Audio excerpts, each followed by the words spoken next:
সবাইকে নিউজ 24 চ্যানেলের পক্ষ থেকে স্বাগত। সাবস্ক্রাইব করে আমাদের সাথে থাকুন।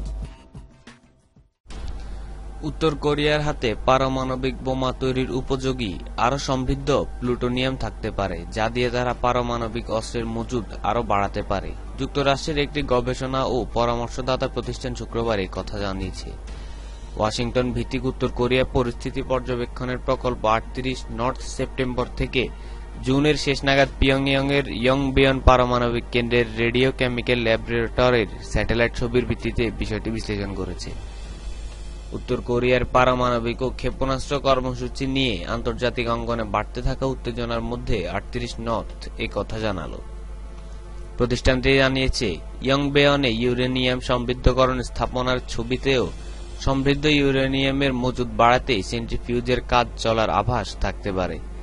সমৃদ্ধ ইউরেনিয়াম পারমাণবিক বোমা তৈরির জ্বালানির আরেকটি উৎস। উত্তর কোরিয়া ইউরেনিয়াম এবং প্লুটোনিয়াম ব্যবহার করে অ্যাটম বোমা বানায় এবং তারা 5টি পারমাণবিক বোমা পরীক্ষাও করেছে। কর্মকর্তারা বলছেন, 6 নম্বর পরীক্ষাটিও তারা যে কোনো সময় চালাতে পারে। উত্তর কোরিয়ার এই কর্মসূচি বন্ধের আন্তর্জাতিক প্রচেষ্টা উপেক্ষা করে দেশটি একের পর এক পারমাণবিক অস্ত্র পরীক্ষা চালিয়ে যাচ্ছে।